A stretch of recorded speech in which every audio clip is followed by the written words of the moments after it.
Third world country, cheap labour का देश। फिर हम सोचते हैं कि पेप्सिको का वर्ल्ड वाइड हिट कौन है, यूनिलीवर कौन चला रहा है, master card, Vodafone, Deutsche bank. अगर किसी को नहीं पता तो गूगल कर लीजिए, और लगे यार ये भी गूगल कर लीजिए कि गूगल का हेड कौन है, वो भी एक इंडियन ही है।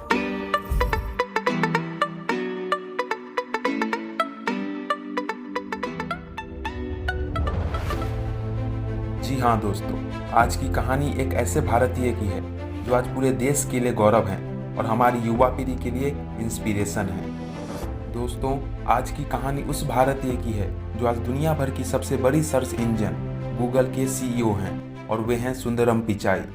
उनका कहना है कि एक व्यक्ति जो खुश है वह इसलिए नहीं कि उसके जीवन में सब कुछ सही है, वह खुश है क्योंकि उसके जीवन में हर चीज़ के प्रति उसका दृष्टिकोण सही है।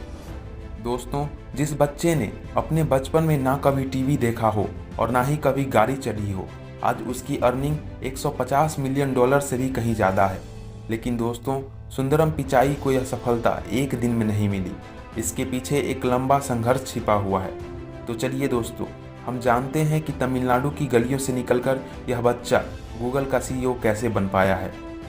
दोस्तों, आगे बढ़ने से पहले कह दूं कि अगर अभी तक आपने इस वीडियो को लाइक नहीं किया है तो लाइक कर दें, और हमारे साथ जुड़े रहने के लिए सब्सक्राइब कर नोटिफिकेशन बेल को भी दबा दें।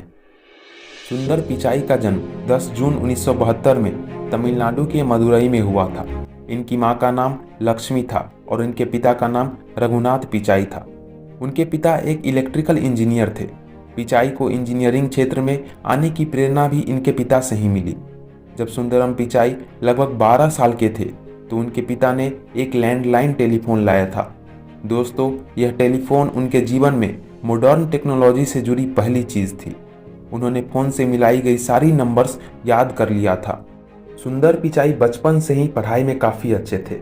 उनकी यही बात उन्हें आईआईटी खड़गपुर तक खींच ले आई। फिर वहीं से उन्होंने मेटालर्जिकल इंजीनियरिंग में बीटेक की। उसके बाद स्टैनफोर्ड यूनिवर्सिटी में एमएससी की डिग्री हासिल की।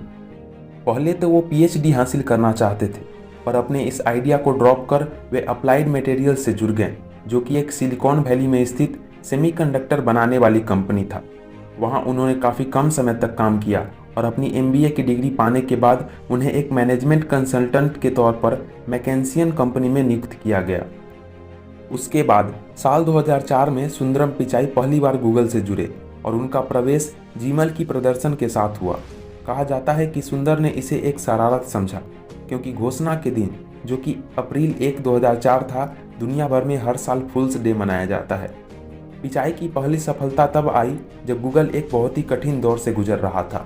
माइक्रोसॉफ्ट ने इंटरनेट एक्सप्लोरर पर डिफ़ॉल्ट सर्च इंजन बदलकर अपनी खुद की सर्च इंजन बिंग डाल दिया था। पिचाई को इस मुश्किल का हल ढूंढने के लिए कहा गया और उनका सुझाव था गूगल टूलबार, जो कि सफल साबित हुआ। इस सफलता के बाद सुंदर पिचाई के मन में ख्याल आया कि गूगल को खुद की एक वेब ब्राउज़र बनानी चाहिए। उन्होंने इस बात की चर्चा तब के सीईओ एरिक इमर्सन से की, पर उन्होंने इसे काफ़ी महंगा बताया और इनकार कर दिया। इसके बाद सुंदर पिचाई ने गूगल के संस्थापक लैरी पेज और सर्जी ब्रेन को समझाया, और 2008 में गूगल क्रोम की लॉन्च में पिचाई ने एक बहुत ही महत्वपूर्ण भूमिका निभाई। पिचाई को इसमें भी सफलता मिली और गूगल क्रोम गूगल के लिए बहुत बड़ी सफलता साबित हुई। क्रोम जल्द ही दुनिया का नंबर 1 ब्राउज़र बन गया। उसके बाद 2008 में Pichai vice president of product development बन गए।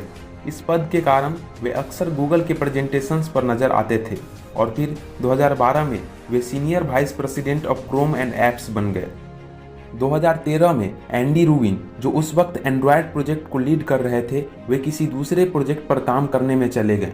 ऐसे में सुंदर पिचाई को एंड्रॉयड की जिम्मेदारी दी गई और 2014 में सुंदर पिचाई प्रोडक्ट चीफ बन गए। इसके बाद वे लैरी पेज के नीचे काम करने लगे। ये ऐसा समय था जब वर्ल्ड की सारी मशहूर कंपनीज सुंदरम पिचाई को अपनी तरफ लाने की कोशिश में लगे थे।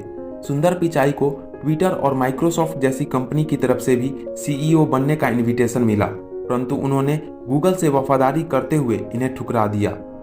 ये सब तब हो रहा था जब गूगल एक नई कंपनी अल्फाबेट इंक बना रहा था, और उन्हें रोक कर रखने के लिए 10 अगस्त 2015 को सुंदर पिचाई को गूगल का नया सीईओ बना दिया गया।